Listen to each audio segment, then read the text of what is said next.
டேய், அதாவது கன்சிஸ்டன்சி ஒரு வெற்றிக்கு மிகப்பெரிய ஆப்பு என்னன்னு இந்த வீடியோல நான் சொல்ல போறேன் முக்காடு நேயர்களே.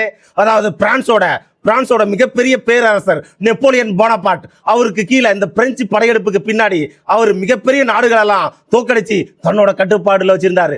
என்னென்ன நாடுகள் அப்படின்னு பாத்தீங்கன்னா இத்தாலி, நெதர்லாந்து, ஸ்பெயின், ஜெர்மனி, ஆஸ்திரியாவோட பல பகுதிகள், ஐரோப்பாவோட பல பகுதிகளை தோற்கடிச்சு தன்னோட கட்டுப்பாடுகள்ல வச்சிருந்தாரு. உலக நாடுகள் எல்லாம் இந்த நெப்போலியனை பார்த்து ஐயோ அடுத்து நம்ம நாட்டுக்கு வந்து நம்ம நாட்டை கைப்பற்றுவானோ அப்படின்னு பயந்துட்டு இருந்தாங்க. அப்படி பயந்துட்டு இருந்தப்ப குளிர்காலம் ஸ்டார்ட் ஆச்சு. குளிர்காலம் எங்க? ரஷ்யாவை நோக்கி படையெடுக்க ஆரம்பிச்சார். அப்படி படையெடுக்கும் போது ரஷ்யாவோட குளிர்காலம், இந்த குளிர்காலம் என்னடா பண்ண போகுது, இந்த உலகமே என் காலடியின் கீழ் அப்படின்னு சொல்லி ரஷ்யாவை நோக்கி அந்த குளிர்காலத்தையும் பொருட்படுத்தாம படையெடுத்தார். அந்த குளிர்காலத்துல மிகப்பெரிய கணிப்புகளை எல்லாம் நெப்போலியனுக்கு அகேன்ஸ்டா ரஷ்யா படைமாற்றி ரஷ்யாவோட படைகள் அந்த நெப்போலியனை துவம்சமாக்கி, அந்த நெப்போலியனை நிர்கதியாக்கி, அந்த நெப்போலியனை தோற்கடிச்சு துரத்தி விட்டாங்க. அதை துரத்தி விடுறத பார்த்து மற்ற நாடுகள், பிரான்ஸ், இத்தாலி, ஜெர்மனி, ஐரோப்பிய நாடு பல நாடுகள் எல்லாம் ஒன்று சேர்ந்து அந்த நெப்போலியனை திருப்பியும் தோற்கடிக்க ஆரம்பிச்சாங்க.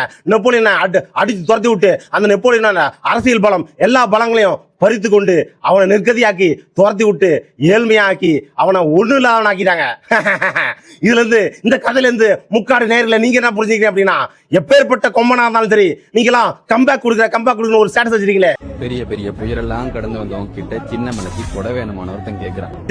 அதெல்லாம் நான் பார்த்தேன். அதாவது பெரிய பெரிய புயலெல்லாம் கடந்து வந்தவனுக்கு சின்ன மலைக்கு கொடை வேணுமான ஒருத்தன் கேட்டானா. அந்த ஸ்டோரியை பார்க்கும்போது, அந்த ஸ்டேட்டஸ் பார்க்கும்போது எனக்கு இந்த ஸ்டோரி தான் ஞாபகம் வந்துச்சு. அதாவது பெரிய பெரிய புயலெல்லாம் கடந்தவனுக்கு சின்ன மழையும் ஆபத்தாகும். அதாவது கொரோனா காலங்கள்ல சின்ன மழை தானே அப்படின்னு போய் நினைஞ்சவனுக்கு சளி பிடிச்சி கொரோனா தொத்து வந்து செத்து போனவனும் பல பேர் இருக்கான். அதனால மோட்டிவேஷன் அப்படின்னா நீங்க உங்களோட வெற்றி மலையோட உச்சி அப்படின்னா மரத்தோட உச்சி அடைஞ்சிட்டு நான் தான் இனிமே ஆடுனீங்க அப்படின்னா அந்த மரத்தோட உச்சியை உங்களை சாகடிச்சிடும் அப்படின்றதுதான் நிதர்சனமான உண்மை.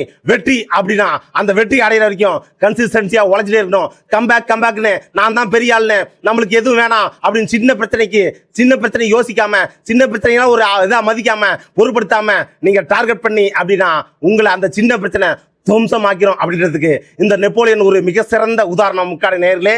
இத கன்சிஸ்டன்சியா வெற்றியை நோக்கி பயணிக்கிற உங்களோட பிள்ளைக்கும் உங்களோட ஃப்ரெண்ட்ஸுக்கும் இந்த வீடியோவை ஷேர் பண்ணுங்க. சின்ன பிரச்சனைய பெரிய பிரச்சனையா யோசிச்சு அதையும் கணிப்புல வச்சு அந்த உங்களோட வெற்றியோட பாதையை நோக்கி செல்லணும்னு தான் இந்த முக்காடோட மோட்டிவேஷன் ஸ்டோரி. நான் சொல்றேன் இந்த லைனை உங்களுக்கு பிடிச்சிருந்தா கமெண்ட் பண்ணுங்க முக்காடு நேர்களே.